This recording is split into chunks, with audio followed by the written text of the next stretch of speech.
And welcome to NBA Countdown live from the Seaport District at Pier 17. Brought to you. We made it! We did it. We did it. You know why we're all excited? Well, one, because we're together. That's Jalen Rose. That's Jay Weld. But I'm telling you, what's the best phrase in sports? Game 7. We got one of those. We also have the Eastern Conference Finals starting out, and it's just Tuesday. So what's going to happen for you this week? It only gets better from here. Let's get them all set up with what to expect in Game 7 first, though, because we'll make our way to the Eastern Conference Finals starting. So after losses in Game 5 and 6, the Clippers are now 0-7 all-time with the chance to clinch a conference finals berth. Those 7 straight losses with an opportunity at the conference finals is the longest streak all time. Meanwhile, the Nuggets have once again forced a Game 7, coming back from 19 points down in Game 6. It's their 4th straight series going all 7 games, the longest streak in NBA postseason history. And now Denver looks to make more history. A win tonight, they'll become the first team in NBA history to come back from a 3-1 series deficit multiple times in a single postseason. But I guess the real question is, and Jalen, we can start with you, is how on earth did the Clippers end up in a Game 7 scenario? They were up by 19. I'll tell you how they got here.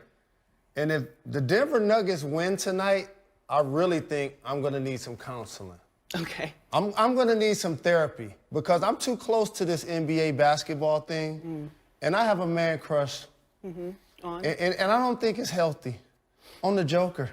Yeah. I mean, I just love him so very much. I understand. He plays in the mid-range, shoots off one leg like dirt, can make his teammates around him better. Jay Will passes them open like a great quarterback, shows up in the regular season, shows up in the big game. Woo! Look at that Has pass. a chance to eliminate the Los Angeles Clippers, the paper champions, until they advance. If the Joker has 30, 10, and 5 again tonight, the Clippers going home. And I'll tell you this, they've been exposing Montrezl Harrell. They've been exposing him the whole series. They get him involved in so many ball screens. They put so much pressure on him to help. Joker just pops out, knocks down that three-point shot. Look, Jamal Murray, the Joker, Michael Porter Jr., for as much as he said, and everybody's like, what are you saying? You're a rookie. You shouldn't be outspoken like that. He was speaking facts. Time and situation were a little bit wrong. Made a big-time 3 the game before, stepped up. They have all the pieces. Now, imagine if this team actually had Will Barton. If they actually had Will Barton, they would have more depth. But they have the chance, and all you can ask is to be here. All you can, and like Joker said, I agree with him. All the pressure is on the Clippers. There's no pressure on the Denver Nuggets. Everything is on Kawhi and his legacy. Well, it's interesting. Doc Rivers, after this game, he's like, look, clearly we have the right formula. He said, I told the team we're not going to be able to dribble the clock out even though we were up 19. They started taking bad shots. He felt like they weren't playing defense. What is the biggest issue you're seeing for the Clippers in this matchup right The now? biggest issue, Maria, is all season they relied on their depth. And they had 2 guys that could have won 6 Men of the Year, Montrezl Harrell and Lou Williams. One of them did. They was giving me 38 points per game. In this series, they're giving me 22 points per game. And as Jay Williams just talked about, being taken advantage of on the defensive side. So when you now see Lou Will, pick and roll. When you see Montrezl, oh, we can finish at the hoop. The Joker isn't intimidated.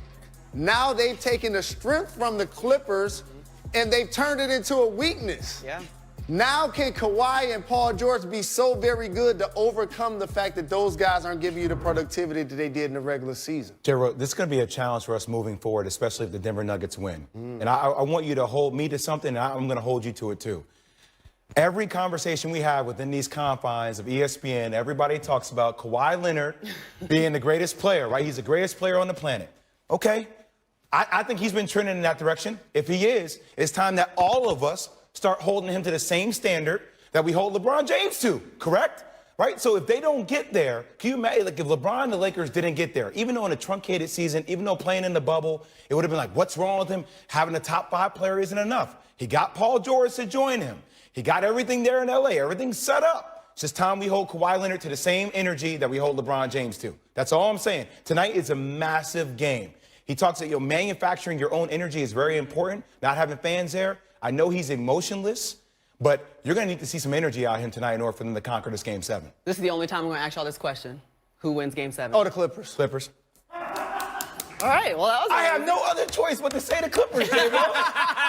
was trying to think of something fast. Jamal Murray that's already choice. told you That the just media has happened. been hating on the Nuggets the entire time, so he's not even worried about it. bro. Game 7, very confident. But Lakers are in it. I hear you. He said maybe Lakers and Celtics. I'm like, no, maybe Celtics. Lakers are in it. It ain't nothing to talk about. got to have 2 to tango. He's got the Lakers in. Clippers Nuggets tonight. They'll go at 9 p.m. Eastern. I want to get Jay's thoughts on what he's looking for in this all-important Game 7 with the Nuggets looking to become the first team in the history of the league to come back from 3-1 deficits twice in this same postseason. They did it against Utah. If you guys go back to last year, they took out San Antonio in 7. They lost to Portland in 7. Then this year they defeat Utah in 7. What happens in Game 7 tonight? The Nuggets have been living on the edge for years. Mike Malone knows.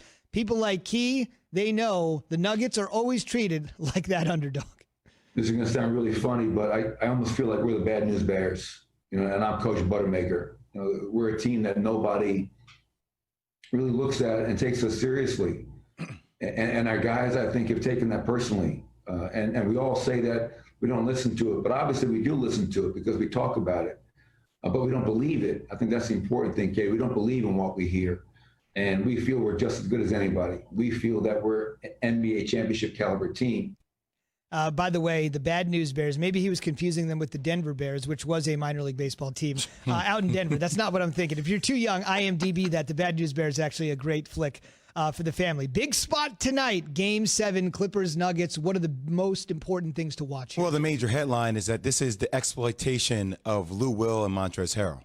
So if you notice, the Nuggets have came back down 15 in the game prior, Game 5, down 16 in Game 5, down 19 points in Game 6. Game 6 on the second half run, they're going to 64-35 run. 64-35 run. You know how they do it, Zubin and Key? They keep involving whoever Lou Will is guarding, they involve him in a ball screen. And he is left in no man's land. Jokic has been doing the same thing, that all these sets that they run from Mike Malone runs for this team. They get Jokic involved in so many screens. They constantly are putting Montrezl Harrell, who is guarding Jokic, in a help-like position. And Jokic is getting wide open three-point shots. The schemes that all these guys are running right now are brilliant. When you think about the coaches who are left, Mike Malone, brilliant schemes. Eric Spoelstra for the Heat, brilliant at schemes. You think about Brad Stevens for the Celtics, brilliant at schemes. All these guys have great schemes, and what they're doing is Lou Will and Montrezl Harrell are struggling to be on the court down in, and the Denver Nuggets are taking advantage of it every possession. And Jay is right about that. I think when you look at Lou Will and Montrezl, you got to think that they're there as a second unit to hold that lead, and that's not the case. When you got a guy like Kawhi, you can't, and PG, you can't expect for them to just play from beginning to end. When they come off the court, you got to sustain what you have. He mentioned 15, 16, 19.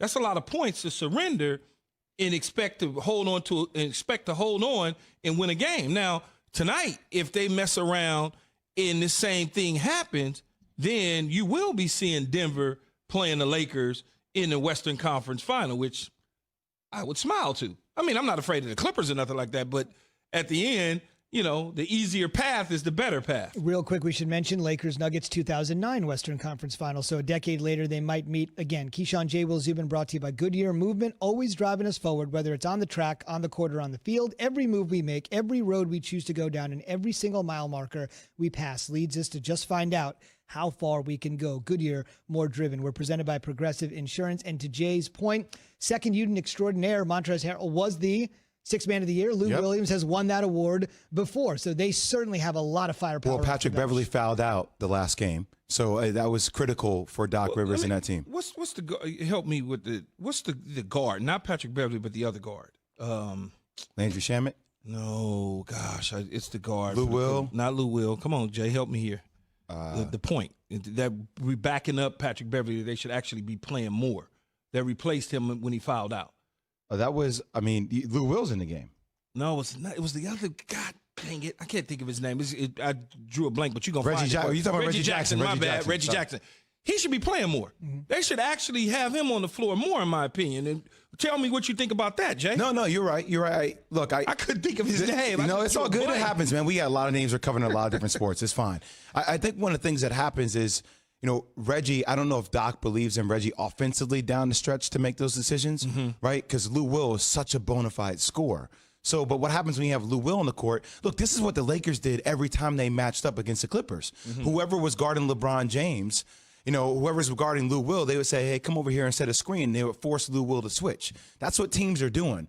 But you have to have Lou Will in the game offensively because he gives you so much boost that he actually gives lanes for Kawhi and PG to drive and help because you can't help off him. But even when I'm up 19, I'm up 6 in the game at that point because I can have Reggie Jackson in the defense so that the league is not being squandered away. That's just me. I'm not a basketball coach, but just from my eyes looking at it and have played a little bit of basketball, it seemed very realistic. Now, here's what I would say about the Clippers. The Clippers are doing the Clipper thing. They always get to this. They never gotten this close, right? But they always make you heartbreak, right? They get there, and in the end, something goes wrong.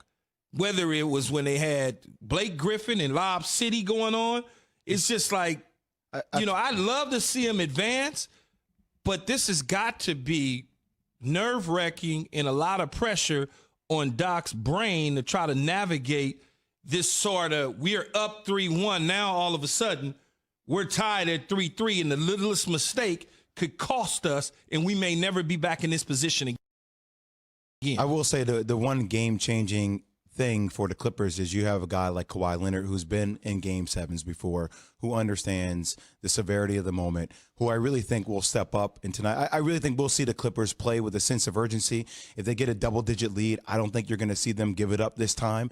Look, they should have won that other game by 20, 25 points before they took their foot off the gas.